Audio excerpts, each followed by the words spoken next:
참 많은 믿음의 영웅들을 기록하고 있습니다.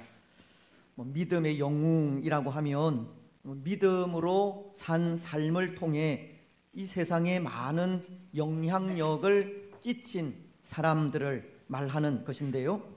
예를 들면 우리가 히브리서 11장을 통해 계속 생각하고 있는 믿음의 사람들을 말하는 것으로 하나님의 나라와 교회를 위하여 헌신적으로 봉사하고 많은 열매를 남긴 사람들을 말하는 것입니다.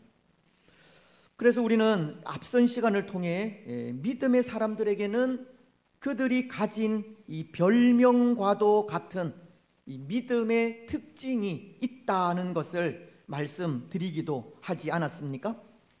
아브라함과도 같은 경우는 믿음의 조상이라는 별명이 있었고, 노아는 그 별명이 하나님과 동행한 사람이었습니다. 창세기서 6장 9절을 통해 노아는 의인이요 당대의 완전한 자라, 그는 하나님과 동행하였으며, 노아는 하나님과 동행하였다는 말씀을 하심으로 그의 별명이 하나님과 동행한 사람으로 불리게 되는 겁니다. 또 꿈쟁이인 이 요셉과도 같은 사람은 꿈꾸는 자라는 별명이 있었고, 이스라엘의 지도자인 모세는 비록 그가 하나님께서 원하지 않는 그 반석을 지팡이로 2번 치는 그런 혈기를 부렸음에도 불구하고 지상에서 가장 온유한 사람으로 불리게 되었습니다. 다윗은 하나님의 마음에 합한 자라는 별명으로 불리었으며, 선지자들 중에는 예레미야를 눈물의 선지자로 부르기도 하였습니다. 예레미야는 멸망해 가는 조국 유다를 바라보고 밤낮으로 울며 기도한 사람이기 때문입니다. 이렇게 믿음의 사람들에게는 이 별명과도 같은 믿음의 특징이 있고, 이런 믿음의 특징을 가진 사람들을 바라보면서 우리는 감히 믿음의 영웅이라 부르고 있는 겁니다. 그런데 여러분, 오늘 우리는 말씀을 생각하면서 이런 생각을 하지 않을 수 없습니다. 하나님은 과연 믿음의 영웅이라 불리는 이런 사람들만 인정하실까 하는 겁니다. 하나님은 하나님의 나라를 위해 많은 공헌을 하고 하나님을 위해 열정적으로 산 사람들만을 기억하실까라는 생각을 하지 않을 수 없다는 겁니다. 왜냐하면 오늘 우리가 생각하고자 하는 이 이삭이라고 하는 사람을 보면 그는 그렇게 하나님의 나라를 위해 많은 공헌을 한 것도 아닌 것 같고, 또 하나님을 위해 열정적으로 살아간 사람도 아닌 것 같기 때문입니다.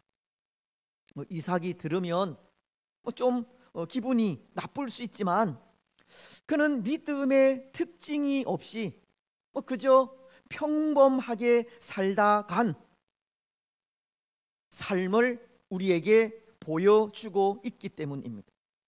그래서 다른 믿음의 영웅들에 비해 비교적 평범하게 살다 간 이삭을 바라보면서 하나님은 정말 믿음의 영웅들만 기억하실까 하는 생각을 하지 않을 수 없는 겁니다.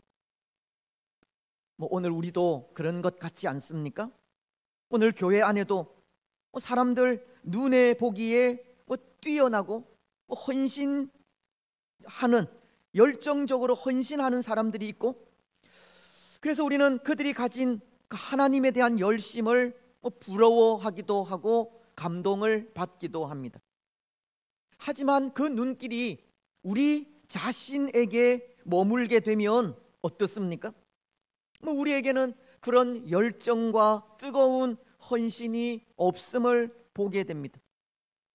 그래서 그때 우리는 생각하기를 혹 하나님께서 우리처럼 이렇게 평범한 신앙의 삶을 달가워하지 않는 것은 아닐까 하는 생각을 하게도 된다는 겁니다. 그렇지 않습니까? 평범한 신앙의 삶을 살아가는 우리를 하나님은 어떻게 보시고 어떻게 평가하실까 하는 것을 고민하게 되는 것입니다. 여러분, 오늘 이 이삭도 보십시오. 사실 이삭은 영웅적인 아버지와 유능한 아들 사이에서 살던 정말 평범한 사람이었습니다. 이삭의 아버지는 우리가 잘 알듯이 믿음의 조상인 아브라함이고, 이삭의 아들은 이스라엘의 12지파의 아버지인 야곱이기 때문입니다. 그리고 성경에 기록된 이삭이 살다간 그 삶의 분량을 보아도 아버지인 아브라함은 거의 15장이나 할애하여 그가 살다간 생애를 기록하고 있고, 아들인 야곱도 12장 이상 기록하고 있지만 이 이삭은 단지 석 장도 채 되지 않는 분량으로 기록되어 있음을 볼 수가 있습니다. 물론 성경에 기록된 그 분량의 많고 적음이 중요한 것은 아니지만, 어쩌면 이것은 이삭이 아버지인 아브라함과 아들인 야곱 사이에 끼어 제대로 그 역할을 감당하지 못한 사람으로 비춰질 수 있는 겁니다. 믿음에 있어서 큰 산맥과도 같은 거대한 신앙의 인물들 사이에서 과연 하나님께서 이런 사람도 기억하실 수 있을까 염려가 되기까지 한다는 겁니다. 더군다나 이 이삭이 살다간 삶도 그런 것 같습니다. 그래도 성경이 그에 대한 기사를 짧게 기록한다고 해도 분명한 믿음을 가지고 확실한 신앙의 삶을 살아갔다면 문제될 것이 없지만 그것도 그렇지 않은 것 같다는 겁니다. 왜냐하면 그는 먼저 아버지인 아브라함의 그 약점을 그대로 물려받았기 때문입니다. 아버지가 한 거짓말을 그대로 답습하기도 하였다는 겁니다.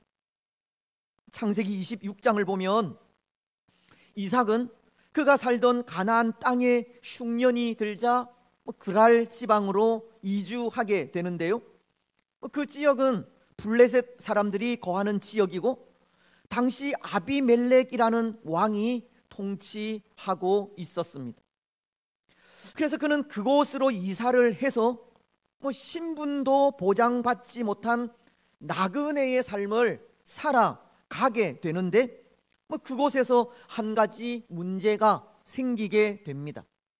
그것은 다른 것이 아니라 아내인 리브가로 인한 문제로 인해서입니다. 그는 아내인 리브가를 누이 동생이라 속이게 된 것으로 혹 그랄 사람들이 아내를 빼앗기 위해 자기를 죽일까 두려웠기 때문입니다. 근데 여러분, 그 일은 사실 그의 아버지인 아브라함에게도 있었던 일이지 않습니까?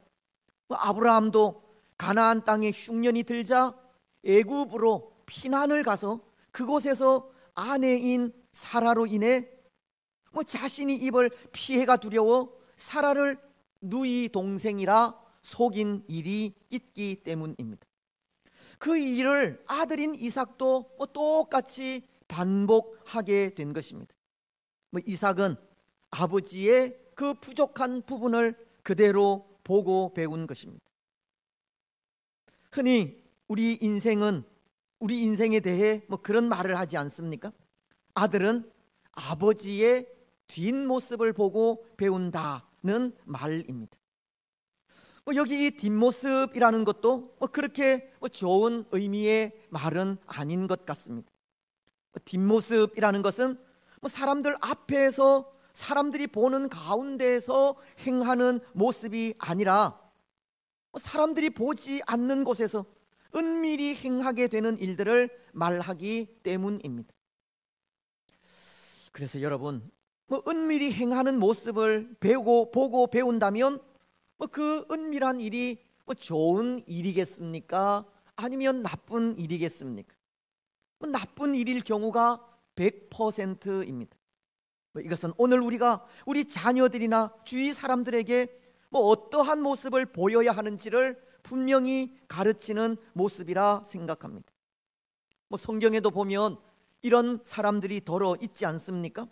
대표적인 사람이 역대하에 기록된 우시야라고 하는 왕으로서 언젠가도 생각한 말씀이지만 역대하서 26장 4절로 5절은 그 모습을 이렇게 기록하고 있습니다.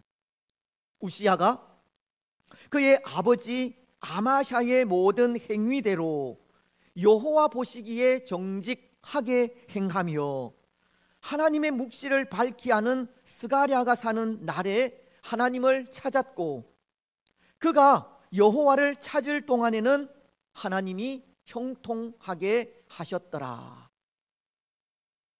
그런데 여러분, 이 말씀이 의미하는 것이 있습니다. 사실은 여기 우시야가 그의 아버지 아마샤의 모든 행위대로 여호와 보시기에 정직하게 행했다는 이 말씀이 언뜻 보기엔 좋은 의미로 들리기도 하지만 사실은 깊이 새겨야 할 부분도 있기 때문입니다. 여기 우시야가 그의 아버지 아마샤의 모든 행위대로 여호와 보시기에 정직하게 행하며 라고 한 이 말씀은 우시야가 그의 아버지의 신앙을 닮았다고 하는 뜻이지 않습니까? 그래서 아버지를 닮아 정직하게 행했다라고 하는 말처럼 들리지만 이 말씀을 깊이 새겨야 한다는 것은 이 말에는 우시야 왕이 그의 아버지를 닮기를 그 좋은 모습만, 그 처음 모습만 닮았다는 것을 전하는 것이 아니기 때문입니다. 아버지인 아마샤의 나중 모습, 하나님 앞에 부족하게 행한 그 모습까지도 닮았다는 것을 내포하는 그런 말이기 때문입니다. 아버지인 아마샤는 그 집권 초기에 하나님 앞에 정말 정직히 행하였고 선정을 베풀었지만 그의 마지막은 그렇지 못했습니다. 하나님 앞에 교만히 행하게 되었고 하나님을 버리게 되었습니다. 오늘 말씀이 우시야가 아버지를 닮았다고 하는 그 말씀은 바로 그런 말씀까지 닮았다고 하는 뜻입니다. 우시야도 아버지를 닮아 처음에는 선정을 베풀게 되지만 그 처음 모습을 변함없이 간직하지 못한 겁니다. 결국 우시야도 아버지인 아마샤의 그 뒷모습을 담게 된 것입니다. 오늘 이삭도 그런 것입니다. 이삭도 아버지인 아브라함의 모습을 보고 배우기를 그 뒷모습을 보고 배운 겁니다. 아버지 아브라함이 아내인 사라를 누이 동생이라 속인 것처럼 이삭도 아내인 리브가를 누이 동생이라 속이게 된 것입니다. 여러분, 오늘 이런 모습이 우리에게도 교훈이 되지 않습니까? 오늘 우리도 누군가의 모습을 보고 배울 수 있고 또 누군가가 우리의 모습을 보고 배울 수도 있기 때문입니다. 오늘 우리에게도 다른 사람들에게 보이기 싫은 뒷모습은 존재하고 그 뒷모습을 사람들이 보고 배울 수 있는 겁니다.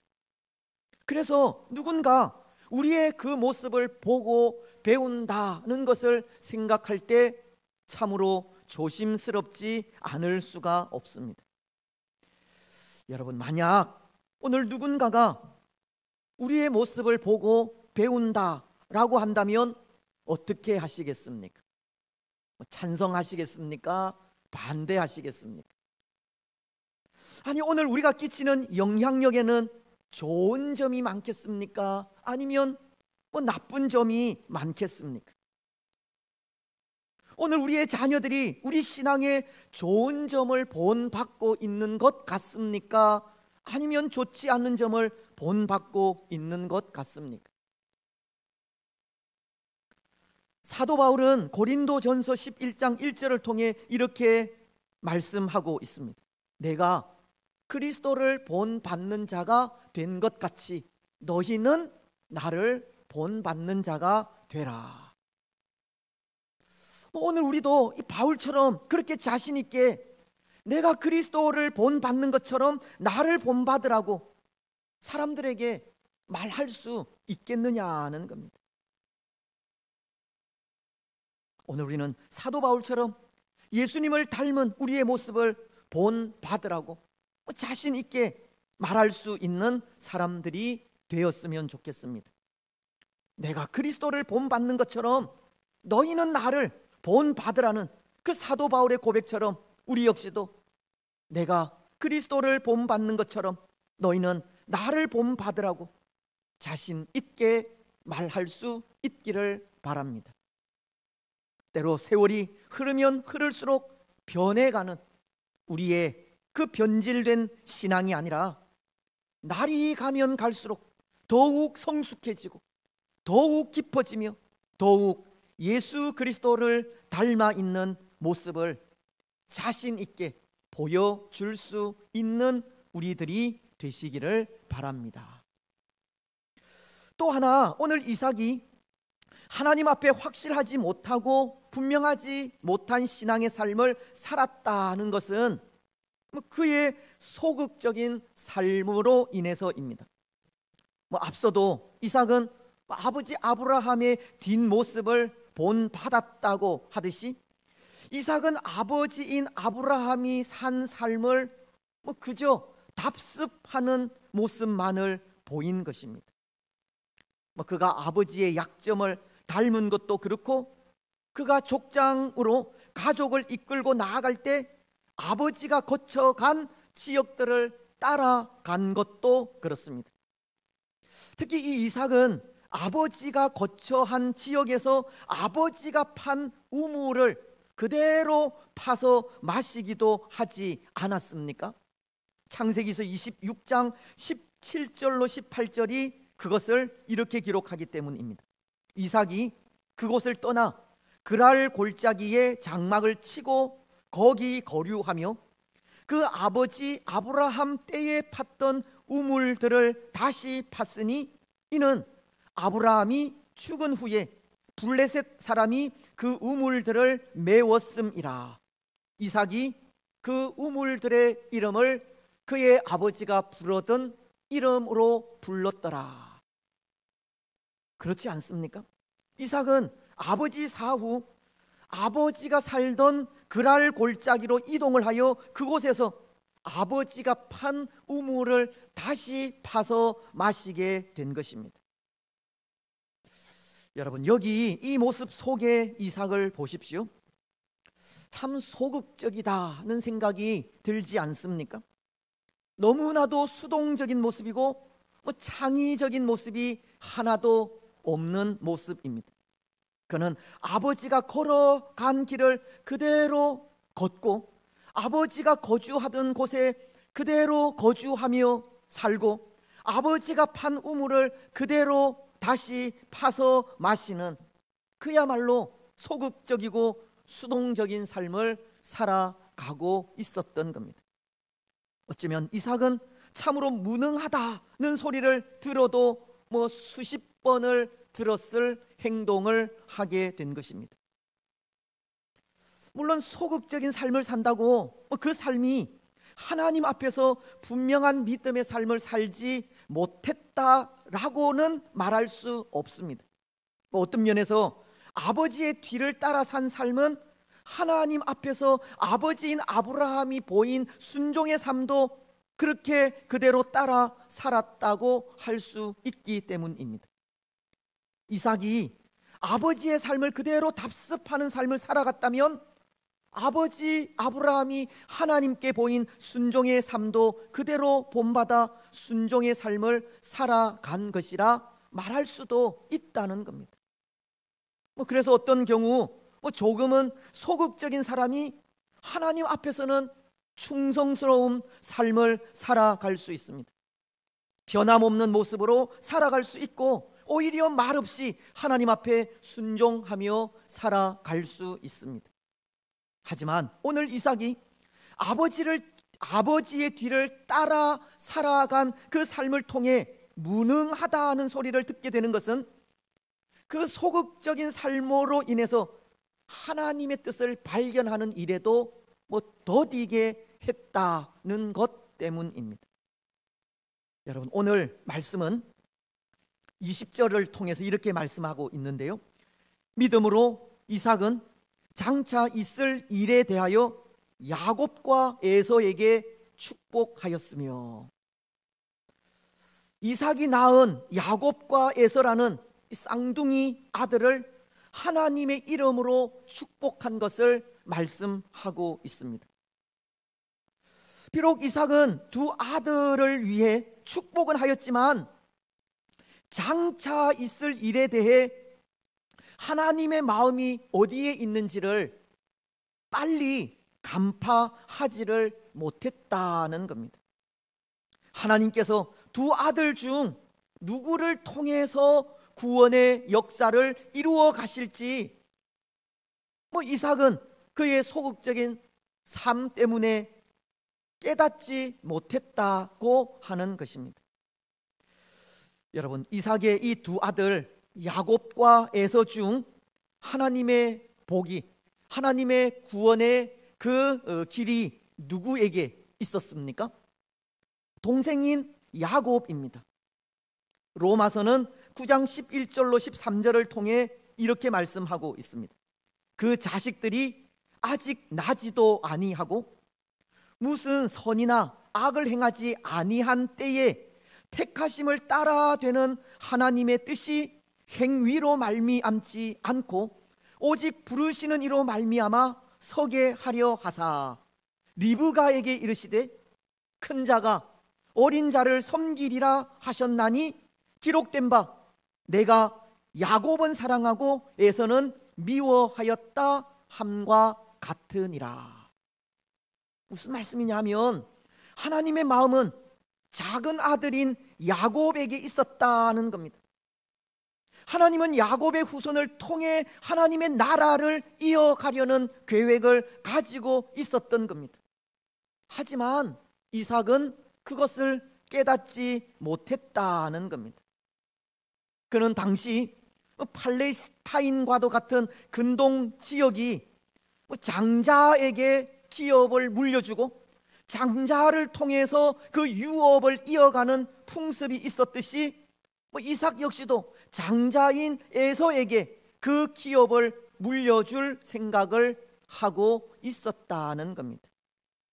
특히 이 이삭은 그 일에 그가 가진 이 소극적인 삶이 그 생각 밖으로 벗어나게 하지를 못한 것입니다.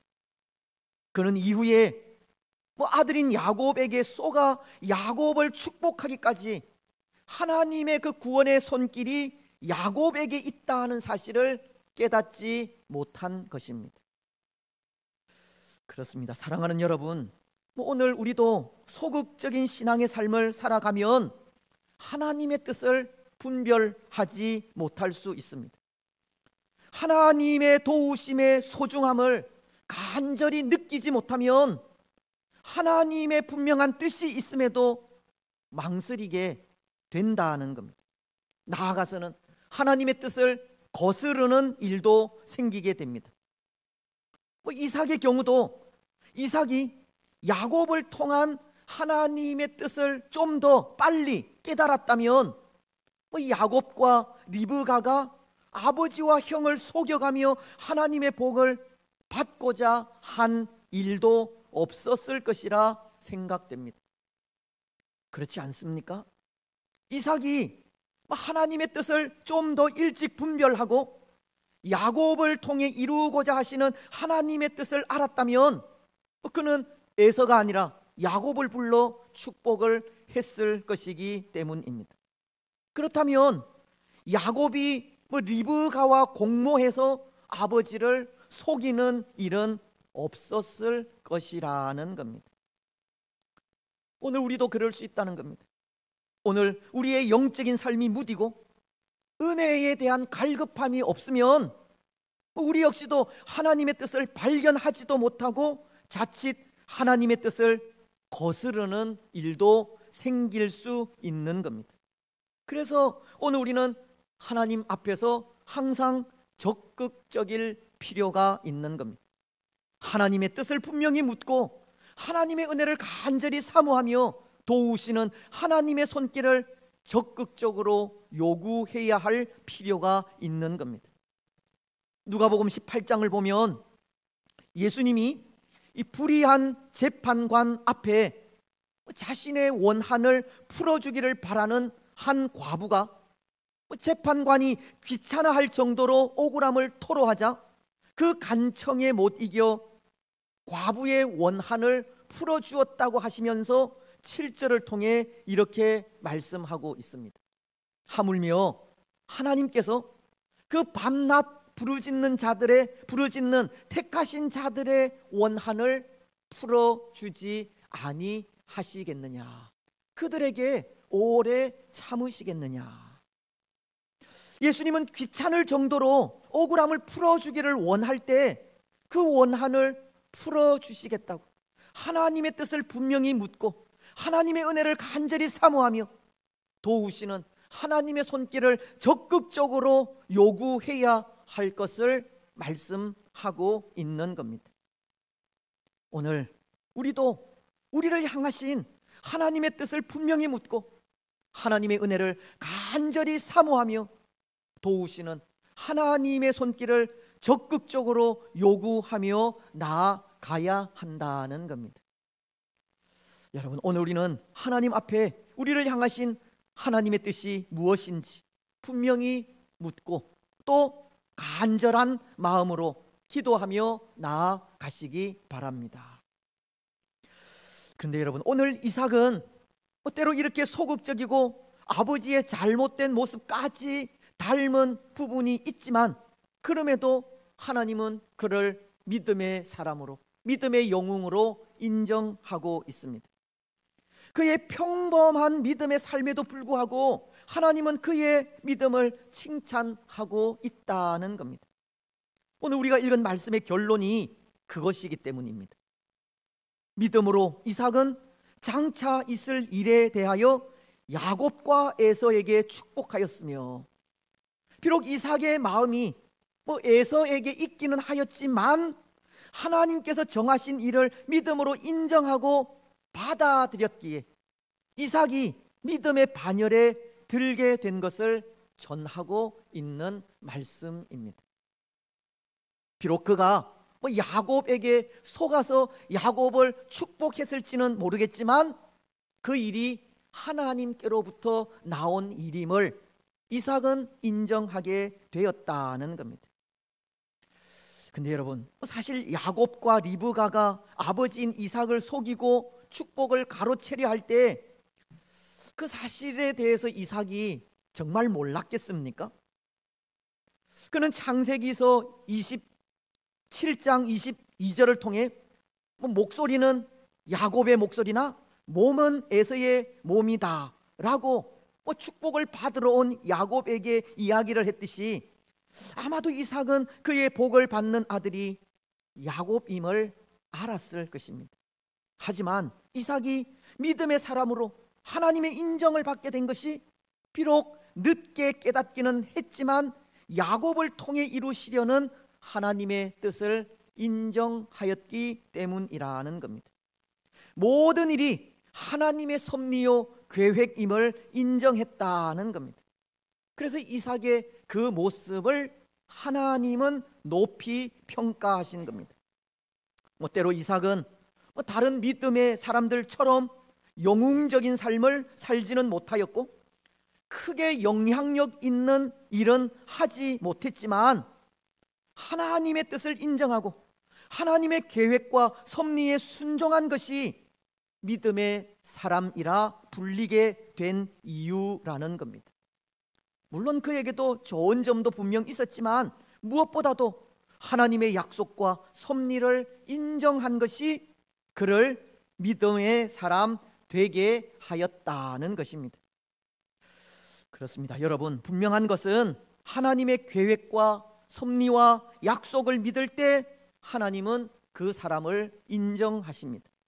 하나님은 그를 찾는 자들에게 상 주시는 분이시듯 하나님의 약속을 믿고 하나님의 계획과 섭리에 순응할 때 약속하신 그대로 하나님의 상을 받게 된다는 겁니다. 오늘 우리가 영웅적인 삶을 살지는 못해도, 또 능력 있는 모습은 보이지 못해도, 그래서 비록 평범한 삶을 살아도 하나님의 주권을 인정하고 따를 때 하나님의 인정을 받게 되는 것입니다.